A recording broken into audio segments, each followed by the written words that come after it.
Hello bachcho, let's see the question. And the question says that two bags A and B contains 4 white, 3 black balls and 2 white, 2 black balls respectively. From bag A, 2 balls are transferred to bag B. We need to find the probability of drawing 2 white balls from bag B. तो हम लोग क्या करेंगे, सबसे पहले तो हमारा की कॉन्सेप्ट लिख लेंगे जो यहाँ यूज करने वाले हैं. एंड जो की कॉन्सेप्ट हम लोग यूज करेंगे वो होगा probability of any event E का. तो दिस इज इक्वल टू हो जाएगा number of favorable outcomes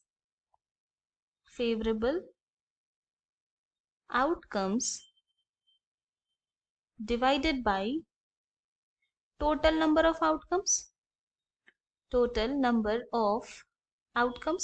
अब इसी के कॉन्सेप्ट का हेल्प से हम अपने क्वेश्चन को सॉल्व करेंगे. तो यहाँ पे क्या बोला जा रहा है कि हमारे पास दो बैग हैं, bag A and bag B.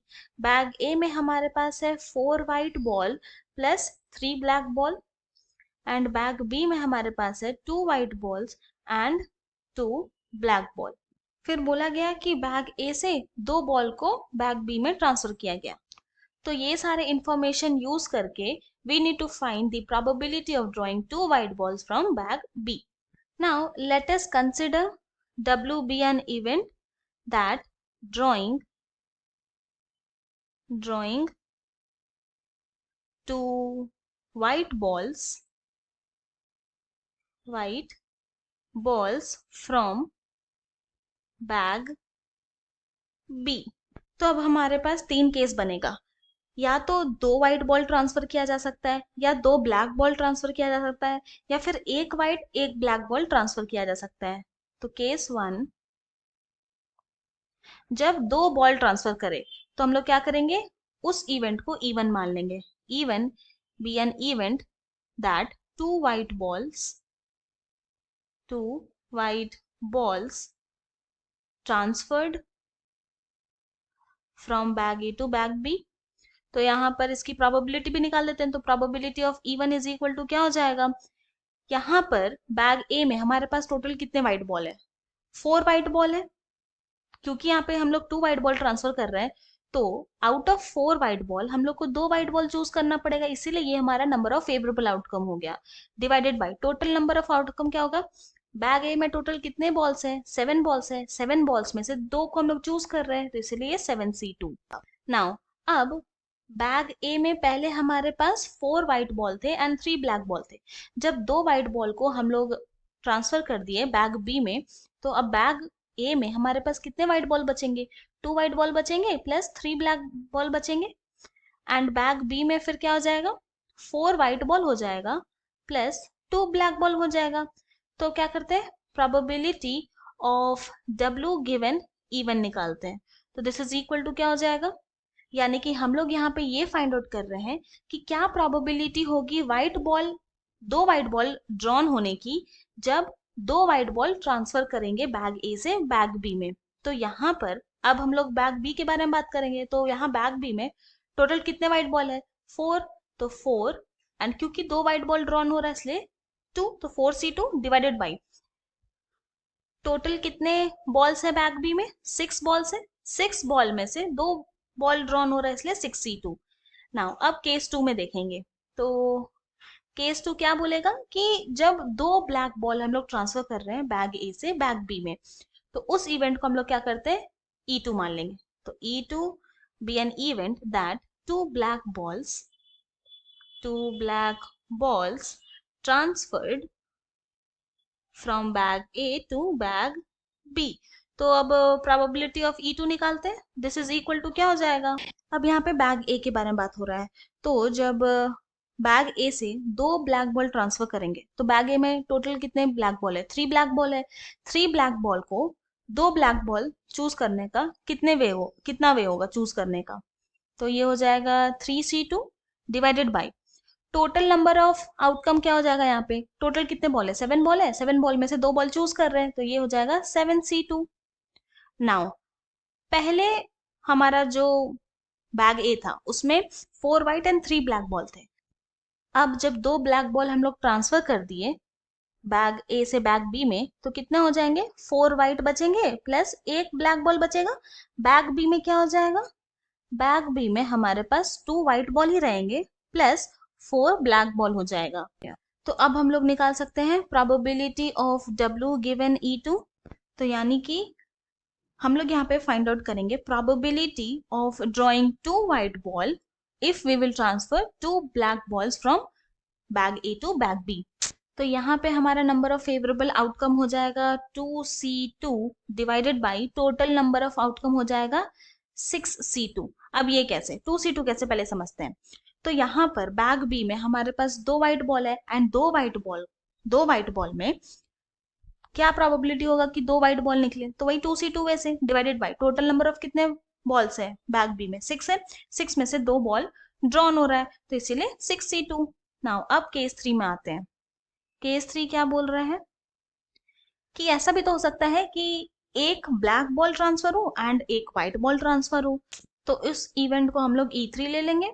E3 be an event that 1 black ball and 1 white ball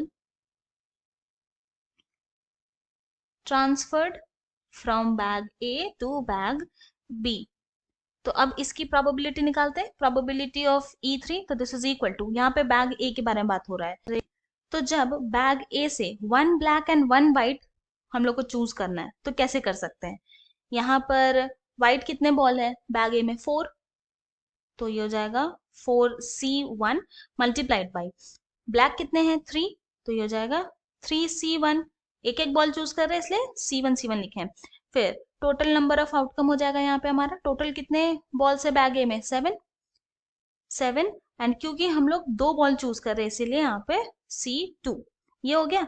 अब पहले तो था हमारा बैग ए में 4 white and 3 black ball and bag B में 2 white and 2 black ball. After transferring क्या हो जाएगा, बैग ए में हमारे पास रह जाएगा 3 white ball and 2 black ball.